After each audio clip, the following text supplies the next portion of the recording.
Good morning, you guys. Welcome to another day of learning something new. Recently, it's been from Dr. LaPera, and there's a paragraph I wanted to read to you guys today that I read that really stuck out to me and wanted to talk about it a little bit. So the subheading is Shame, Addiction, and Trauma Bonds. It begins with this. For people who have experienced trauma, it's easy to confuse the feeling of mental and physical activation for authentic connection. When stress responses are identified as our homeostatic home by the subconscious, we may confuse signals of threat and stress for sexual attraction and chemistry. Eventually, we develop an emotional addiction to this heightened state that keeps us stuck in cycles in which we end up in the same relationship dynamics as always, with the same or different partners. This traumatic bonding is an addiction, as real and consuming as any other addiction, and takes us on a similar biochemical roller coaster. So the main thing that stuck out to me in that paragraph was the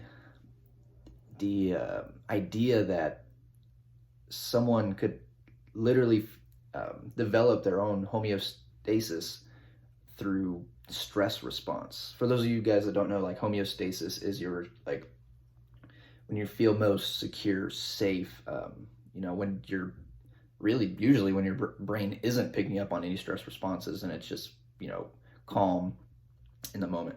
And literally through people's upbringings being rough and being traumatic, they associate that with that sense of home.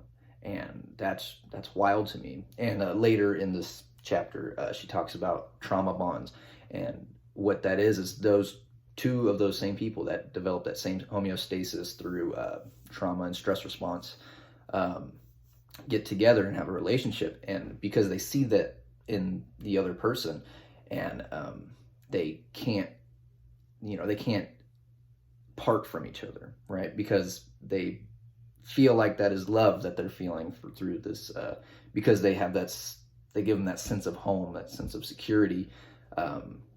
And this is typically when you see that like obvious relationships of people that just, like, it's obvious to everyone around that y'all are not good for each other, yet they still keep, trying to get back together and not leaving each other. So yeah, that was wild to me. So once again, through this whole book, we've been getting it drilled into our head. Raise your kids right. Raise your kids right. All right, I'll see y'all later today for some guitar.